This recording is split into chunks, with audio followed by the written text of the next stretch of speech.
সুপ্রিয় দর্শক শ্রোতা, কেমন আছেন আপনারা সবাই? আশা করি অনেক অনেক ভালো আছেন। প্রতিদিনের মতো আমরা আবারও একটা ভিডিও নিয়ে আপনাদের সামনে হাজির হলাম, কিন্তু এই ভিডিওটি আজকে একটি ভিন্ন রকমের ভিডিও।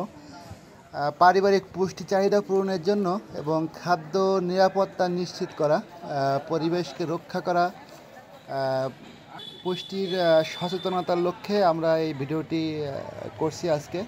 তো সবাই আমাদের সঙ্গেই থাকুন। এই পুষ্টি বাগান কিন্তু আমাদের জন্য অত্যন্ত গুরুত্বপূর্ণ। আমাদের কৃষি অফিস থেকে আজকে এগুলো দিয়েছে, টিফিন এবং এর সাথে বীজ এবং একটি ঝাঁঝরি পানি দেওয়ার জন্য। সব কিছু আপনাদেরকে দেখাবো কি কি দিল এই কৃষি অফিস থেকে। এরপর পুষ্টি বাগান প্রদর্শনীর একটি সাইনবোর্ড এবং কয়েকটি প্যাকেট। এরপর ঘেরা দেওয়ার জন্য সুন্দর একটা নেট দিয়েছেন এবং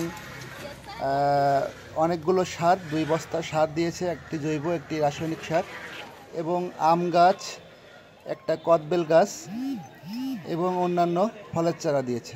এই যে আমাদের এই কৃষি অফিস উপজেলা পরিষদ, এখান থেকে এই সামগ্রীগুলো আমাকে দেওয়া হলো এবং প্রতিটা ইউনিয়নে ওয়ার্ডে ওয়ার্ডে কিন্তু এটা দেওয়া হয়েছে। কয়রা উপজেলাধীন সমস্ত গ্রামের যারা এর আওতায় ছিল প্রত্যেকে কিন্তু দেওয়া হয়েছে এগুলো।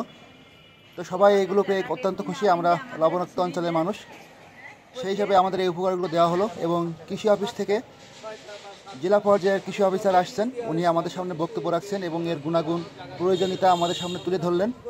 এই যে দেখতে পাচ্ছেন, পুষ্টি বাগান সম্পর্কে তিনি তার মতামত ব্যক্ত করছেন।